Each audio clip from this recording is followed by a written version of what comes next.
بنی اسرائیل کے 99 افراد کے قاتل کی توبہ کا واقع بخاری و مسلم میں بنی اسرائیل کے ایک قاتل کا واقعہ نقل کیا گیا ہے۔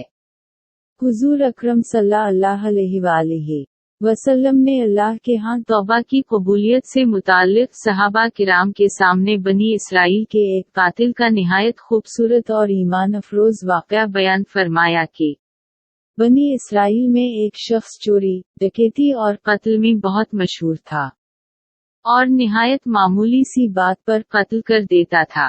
ہوتے ہوتے اس کے ہاتھ سے 99 افراد کا قتل ہو چکا۔ اس کے بعد اس کے دل میں احساس پیدا ہوا کہ مجھے بھی تو اللہ کے ہاں جانا ہے۔ چنانچہ یہ فکر بڑھتا رہا اور لوگوں سے معلومات کرتے ہوئے سرگردہ پھرنے لگا کہ کیا میری توبہ قبول ہو سکتی ہے یا نہیں۔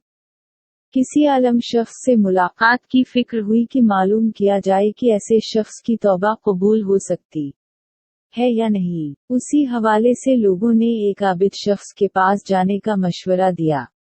اس شخص نے اس کے پاس جا کر مسئلہ معلوم کیا میری توبہ قبول ہو سکتی ہے اور کیا میری مغفرت ہو سکتی ہے، جبکہ میں نے 99 انسانوں کی جان ماری ہے۔ تو اس عابد شخص کو اس مسئلے کے بارے میں زیادہ معلوم نہیں تھا، تو اس نے اپنی عقل سے قیاس آرائی کی کہ جو آدمی 99 انسانوں کی جان مار سکتا ہے، اس کو مغفرت کہاں سے ہوگی؟ چنانچہ اس نے کہہ دیا کہ تیری توبہ قبول نہیں ہوگی۔ تو اس شخص نے غصے اور جلال میں آ کر اس کو بھی قتل کر کے 100 کا ہندسہ مکمل کر دیا کہ جب میری توبہ قبول نہیں ہونی تو تجھے بھی ختم کر کے 100 پورے کر دیتا ہوں۔ چنانچہ اس نے 100 کا ہندسہ مکمل کر دیا، مگر اس کے دل میں پھر بھی یہ خیال تھا کہ میری مغفرت کی کوئی نہ کوئی شکل ضرور موجود ہو گی۔ اس لیے اس نے لوگوں سے پھر معلومات کا سلسلہ جاری کر دیا کہ روئے زمین میں سب سے بڑا عالم کون ہے، وہی میرے مسئلے کا حل بتا سکتا ہے۔ آخر لوگوں نے اس کو بتلایا کہ فلاں جگہ ایک عالم رہتا ہے، اس سے جا کے معلوم کرو۔ چنانچہ اس نے اس عالم صاحب کے پاس جا کر اپنی زندگی کی ساری کارگزاری سنائی اور 100 آدمیوں کو کس طرح سے قتل کیا، سارا کارنامہ سنا دیا۔ معلوم کیا کہ اب بتلائیے کہ میری توبہ قبول ہو سکتی ہے یا نہیں۔ کیا اللہ کے ہاں مجھ جیسے گناہ گار کے لیے بھی مغفرت کا کوئی خانہ ہے؟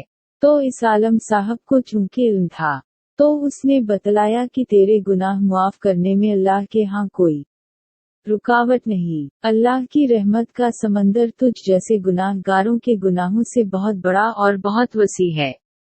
چنانچہ اس عالم صاحب نے اسے مشورہ دیا کہ تم فلاں جگہ سفر کر کے جاؤ، وہاں کچھ اللہ کے بندے رہتے ہیں، ان کا مشغلہ صرف اللہ کی عبادت ہے، ان کے ساتھ مل کر اللہ کی عبادت کرو اور نادم ہو کر اپنے گناہوں کی معافی مانگو، انشاءاللہ تمہاری مغفرت ہو جائے گی۔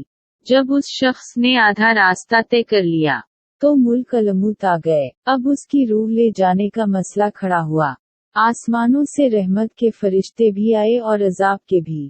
رحمت کے فرشتے کہنے لگے اس کی روح لے جانے کا حق ہم کو ہے، اس لیے کہ یہ سچے دل سے تائب ہو کر عبادت کے لیے جا رہا ہے۔ عذاب کے فرشتے کہنے لگے کہ اس کی روح لے جانے کا حق ہم کو ہے، اسی لیے کہ اس شخص نے کبھی کوئی نیکی کا کام ہی نہیں کیا۔ اسی دوران آسمانوں سے ایک فرشتہ آیا۔ بعض روایات سے معلوم ہوتا ہے کہ یہ آنے والا فرشتہ حضرت جبرائیل امین تھے۔ چنانچہ اس فرشتے نے تشریف لا کر ان دونوں طرح کے فرشتوں کے درمیان یہ فیصلہ کیا کہ دونوں طرف کی مسافت ناپ کر کے دیکھ لو، جہاں سے آ رہا ہے اس کی مسافت قریب ہے یا جہاں جا رہا ہے وہاں کی مسافت، لہٰذا جہاں کی مسافت قریب ہو اس شخص کو وہاں والوں میں شمار کر دیا جائے۔ چنانچہ دونوں طرف کی زمین ناپ کر دیکھی گئی، تو جہاں جا رہا تھا وہاں کی مسافت جہاں سے آ رہا تھا اس کے مقابلے میں صرف ایک بالشت قریب ہے۔ چنانچہ فیصلہ ہوا کہ مقامی مسیحت سے مقام عبادت صرف ایک بالشت قریب ہے، اسی لیے رحمت کے فرشتوں کو اس کو لے جانے کا حق حاصل ہوا۔